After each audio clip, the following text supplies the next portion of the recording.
anastahili makofi hayo na zaidi ya hayo kwa yale ambayo anakwenda kuyafanya ndani ya klabu yetu. Hii ni ndoto ambayo tumekuwa tukiishi kwa muda mrefu, kuiona Simba inakuwa ya kisasa zaidi, na hatimaye sasa Simba inakwenda kuwa ya kisasa zaidi. Yote ambayo mkurugenzi wa J-Root ameyataja hapa ni mambo ambayo yanakwenda kukamilika ndani ya miaka 5 kuanzia hivi sasa.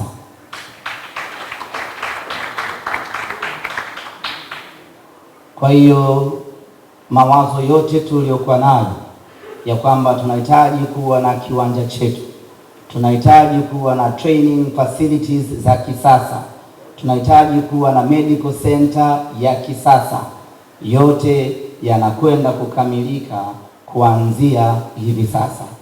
Na hizi sio hadithi za alinacha, hizi ni hadithi za kiutekelezaji ambazo zinakwenda kuanza utekelezaji wake muda mfupi kuanzia sasa.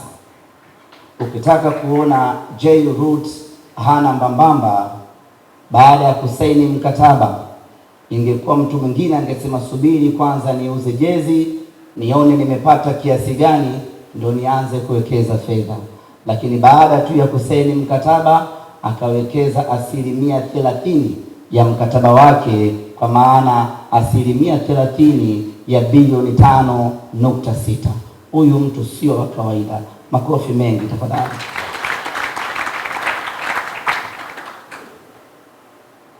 Amezungumzia uwanja wa watu 10,000 mpaka 12,000. Unaweza ukadhani ni uwanja mdogo sana, lakini ni uwanja ambao Simba Sports Club unatutosha mno.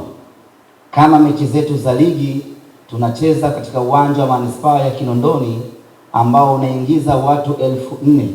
Huu uwanja watu 10,000 mpaka 12,000, maana yake ni viwanja viwili kutoka katika kiwanja cha KMC. Ni kiwanja ambacho Simba kinatutosha sana kwa ajili ya mechi zetu za nyumbani. Maana yake ni kwamba tumestirika sasa, tutacheza nyumbani kwetu. Kama itakuwa ni Bunju, kama itakuwa ni wapi, viongozi wetu watafanya kazi hiyo ya kuelekeza uwanja ujengwe wapi. Lakini vile vile imezungumzwa sala la kutengeneza viwanja vya mazoezi, kwa maana training center. Timu yetu ya vijana ya under 20 wanacheza katika uwanja Kukodi. Timu yetu ya wasichana Simba Queens wanacheza katika uwanja Kukodi. Timu yetu ya Simba Senior Team pekee ndio ambayo inafanya mazoezi katika uwanja wetu wa Mo Simba Arena. Chini ya J-Root, timu zetu zote hizo 4 zitakuwa zikifanya mazoezi katika viwanja vyetu sisi wenyewe. Hii ni kusema ya kwamba wale waliokuwa wanatukodisha waanze kutafuta wateja wapya. Kuna ndinga mpya inakuja, inaitwa Iliza. Iko timu inamiliki gari aina hiyo, lakini hiyo sasa itakuwa ya zamani. Anayoleta J-Root ni ya mwaka 2025. Kimwasu tunakwenda kukizindua wenyewe. Makofi mengi kwa J-Root. Lakini jambo moja la muhimu kuelewa, J-Root ametaja vitu vingi sana ambazo Simba itakwenda kunufaika kutokana na mkataba huu. Unaweza ukafikiri ya kwamba hizo benefits ambazo Simba anakwenda kunufaika nazo zinaingia kwenye ile 5.6 ya mwaka. 5.6 ya mwaka inabaki kama ilivyo kavu, na hizi benefits nyingine tutaendelea kuzifaidi kama zilivyo separately. Ndugu zanguni, wakati tunamsifia na kumpongeza J-Root, tuna kila sababu ya kuwasifia na kuwapongeza viongozi wetu, tukianza na kamati ya tenda pamoja na bodi ya wakurugenzi. Wao kuwa na maono mapana, kuwa na maono makubwa, wakafikia maafikiano ya kumchagua Jairut. Kati yetu hapa hakuna yeyote aliyekuwa anajua nani ameshinda ama nani ameomba. Maana yake ni kwamba wangekuwa ni viongozi wenye hila, wangekuwa ni viongozi wanaojali maslahi yao, wangeweza kumchagua mzabuni yoyote, lakini kwa kuwa wameweka mbele maslahi ya klabu, wameona Simba inakwenda kunufaika pakubwa kwenye mkataba huu wa Jairut, wakamchagua huyo. Lakini kama haitoshi, ili kumpa muda mdhamini aweze kutekeleza kile alichokipanga, wakampa miaka 5 ili aweze kufanya kile ambacho anakihitaji. Nyote mnakumbuka tulikuwa na mikataba ya miaka miwili, lakini kwa mara ya kwanza mzabuni amepewa miaka 5 ili apate nafasi ya kujimwaya afanye kile. Wanaingia kwa kugonga hodi, ataniheshimu.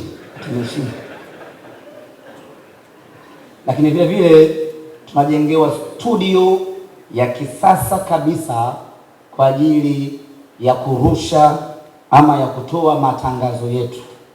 Hili ni jambo kubwa na ni jambo la maana kweli kweli. Kwa sasa mitandao ya Simba Sports Club ndiyo inayoongoza Tanzania na Afrika Mashariki na Kati, tukiwa na wafuasi wengi kwenye kila mtandao ambao tunamiliki. Hiyo ni kabla hatujajengewa studio ya kisasa. Imagine tukijengewa studio ya kisasa, tutaendelea kukimbiza vibaya mno. Kwa sasa Afrika hii mshindani wetu ni Al Ahly, lakini kwa studio hii itakayojengwa tunakwenda kumpita Al Ahly. Baada ya kusema hayo, ndugu zanguni, niseme tu ya kwamba mchakato wa jezi wa Simba umepitia safari ndefu sana. Miaka ya nyuma huko jezi tulikuwa tunashona, Mzee Kisiwa amevaa jezi ya kushona, anakumbuka vizuri. Tulikuwa tunashona kwa mhindi mmoja Kariakoo pale, tukavaa hizo jezi. Wakati mwingine tukawa tunavaa jezi kutoka timu za nje tunavaa. Yote hiyo ilikuwa ni safari ya Simba kwenye ukanda.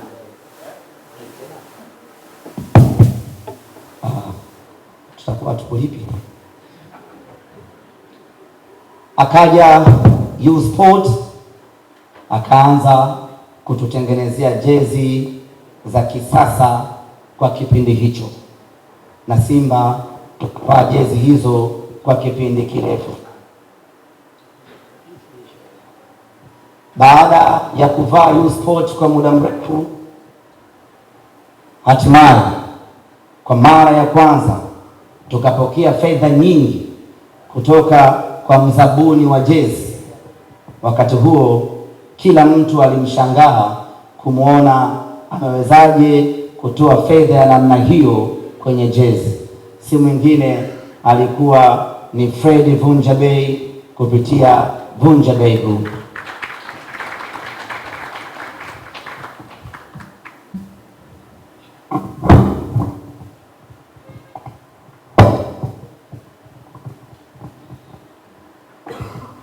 Kwa mkataba wa miaka 2, Vunja Bei akawekeza bilioni 2. Ilikuwa ni fedha nyingi sana kwa wakati huo, na kila mmoja hakuamini kama Vunja Bei angeweza kutoa fedha hiyo ama angeweza kuishi mkataba huo. Lakini kwenye kipindi chake cha miaka 2 akafanikiwa na akazipandisha thamani jezi za Simba Sports Club. Miaka yake 2 ikaisha kwa thamani ambayo Vunja Bei aliipandisha. Mdhamini mwingine akaja akaongeza dau juu yake, naye si mwingine ni Sunderland the only one.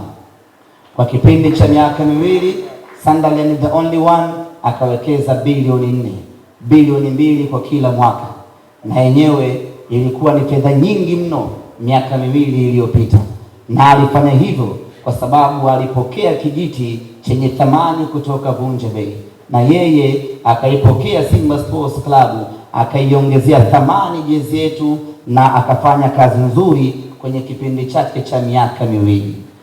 Baada ya Sunderland kumaliza miaka yake 2, thamani ya jezi ya Simba imeongezeka maradufu, na ndio maana usiku wa leo tuko hapa kupokea bilioni 5.6 kwa mwaka, sawa na bilioni 38 kutoka J-Root. Ni kutokana na mlolongo wa thamani ambao umefika hapa hii leo.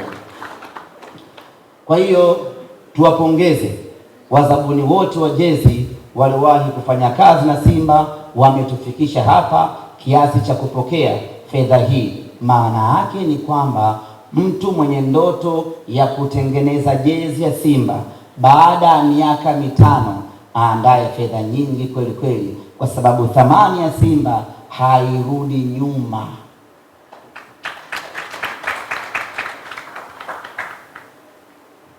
Sasa ni muda wa kukabidhiwa kile ambacho tumeahidiwa.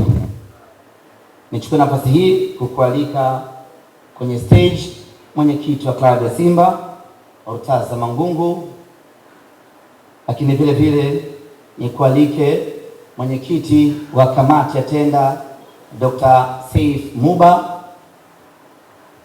nikukaribisha vile vile mtendaji mkuu wa klabu ya Simba Bi Zubeda Hassan Sakuru, pamoja na mwenyekiti mstaafu Salim Abdallah Twayegeni, pamoja na mdhamini wetu Mzee Mihayo, tuje tukabidhiwe kitita chetu. Na kutoka J-Root ni kualike kwenye stage mkurugenzi Bwana Joseph, pamoja na mkurugenzi wa uwekezaji Bwana Israel Mwai Babile, pamoja na mkuu wa idara ya sheria, na vile vile karibu hapa tuje tukabidhiane kitita hichi. George, naomba mzigo.